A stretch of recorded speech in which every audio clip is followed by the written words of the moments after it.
साथियों नमस्कार, मैं हरिश्चंद्र पर्णवाल एचबी शॉर्ट्स में आप सभी का स्वागत करता हूं। दोस्तों, आज की जो खबर है ना, वो दरअसल ममता बनर्जी और ज्ञानेश कुमार से जुड़ी हुई है। ममता बनर्जी ज्ञानेश कुमार को फंसाने के लिए एक ऐसी चाल चली थी दोस्तों, जिससे पूरा का पूरा पश्चिम बंगाल का चुनाव एकदम से पलट जाता। जो पूरा नैरेटिव है ना, वही पलट जाता। लोगों को यह एहसास दिलाने की कोशिश थी कि ज्ञानेश कुमार ठीक आदमी नहीं है, वो पश्चिम बंगाल के साथ खिलवाड़ कर रहे हैं। मगर मामला एकदम से उल्टा पड़ गया। ऐसा उल्टा पड़ा दोस्तों कि ममता बनर्जी के सपने बुरी तरह से चूर चूर हो गए हैं। और सही मायने में समझिए तो ज्ञानेश कुमार ने जन्मों जन्म का झटका दे दिया है। ये झटका अभी समझ में नहीं आएगा, 4 मई को समझ में आएगा दोस्तों। लेकिन कितना बड़ा झटका है, पहले इस खबर से समझिए। दरअसल ममता बनर्जी की यह चाल थी कि ज्ञानेश कुमार के खिलाफ महाभियोग का प्रस्ताव लाया जाए। प्रस्ताव लाया गया। अब प्रस्ताव दोनों सदनों में दिया गया। ध्यान से देखिए, इनकी कोशिश थी कि कहीं से भी मामला अटके नहीं। अगर एक जगह से अटक जाए तो दूसरी जगह ना अटके। राज्यसभा में भी, लोकसभा में भी 130 सांसदों ने नोटिस दिया था, हस्ताक्षर किए थे। इस बात को ध्यान रखिए।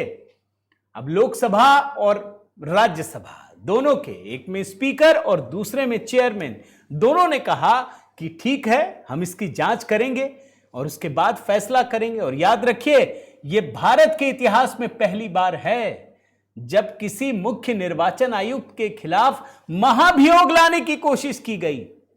अब इस संबंध में कल ही फैसला आ गया दोस्तों। लोकसभा सचिवालय, राज्यसभा सचिवालय दोनों ने खारिज कर दिया। बाकायदा बुलेटिन जारी करके इसकी जानकारी दी गई, इसकी वजह बताई गई। इसमें क्या बताया गया जरा समझिए कि इसमें बताया गया है कि सावधानी पूर्वक और निष्पक्ष आकलन के बाद दोनों सदनों के प्रमुखों ने जजेस इंक्वायरी एक्ट 1968 की धारा 3 के तहत मिले अधिकार के तहत इसे स्वीकार करने से इनकार कर दिया है और वापस कर दिया। इस संबंध में जानते हैं, 12 मार्च को विपक्ष ने दोनों सदनों में नोटिस दिया था। लोकसभा में 130 और राज्यसभा में 63 सांसदों ने हस्ताक्षर किए थे। और जैसा मैंने आपको बताया दोस्तों, इस पूरे प्रस्ताव की लीड ली थी ममता बनर्जी ने। टीएमसी ने ही ज्ञानेश कुमार को हटाने की पहल की थी, महाभियोग का नोटिस दिया था। इस नोटिस में 7 बिंदुओं का जिक्र किया था। यह 10 पन्नों से ज्यादा का नोटिस था। अब देखिए, इनको भी पता है बहुमत तो है नहीं भाई, 2/3 लाएंगे कहां से? बहुमत ही नहीं है तो 2/3 कहां से आपको मिल जाएगा।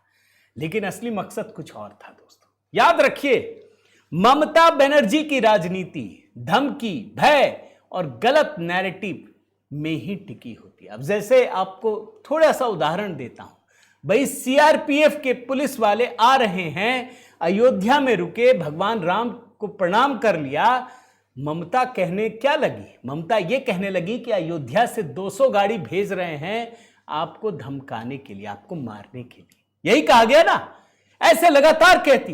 अब अगर ज्ञानेश कुमार पर सोचिए, अभी 16, 17, 18 तारीख को महिला रिजर्वेशन पर हो रहा है ना चर्चा संसद में, उससे उनको झटका लगने वाला है। लेकिन सोचिए, अगर ज्ञानेश कुमार पर चर्चा होती तो पूरा का पूरा विमर्श बदल जाता, ममता बनर्जी को मौका मिल जाता। देखो, अरे भाई, इसको तो हटाने के लिए हो रही है चर्चा, पता है सफल नहीं होंगे, लेकिन नैरेटिव में वो जीत जाती।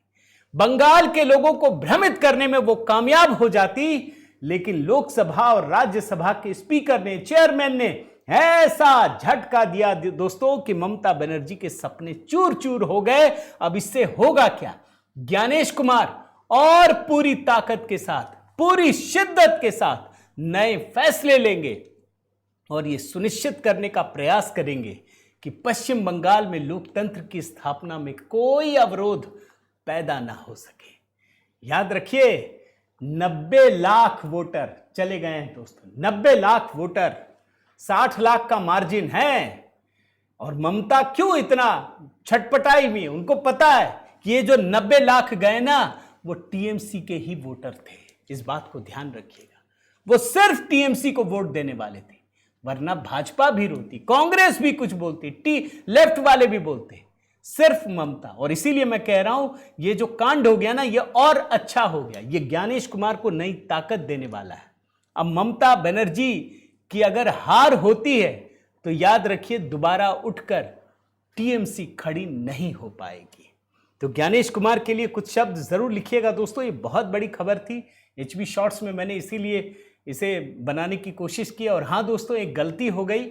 आज सुबह जो वीडियो हमने अपलोड करना था वो कल का ही वीडियो अपलोड हो गया था और उसमें थंबनेल आज का था, तो एक गलती हमारी टीम से हो गई, उसके लिए माफ़ी। जो नया वीडियो है टाइम्स ऑफ इंडिया को लेकर वो अपलोड कर दिया है, ज़रूर देख लीजिएगा। बने रहिए, जुड़े रहिए, बताइए आपको एचबी शॉर्ट्स कैसा लग रहा है और अधिक से अधिक सब्सक्राइब कर लीजिएगा दोस्तों। बहुत बहुत धन्यवाद। जय श्री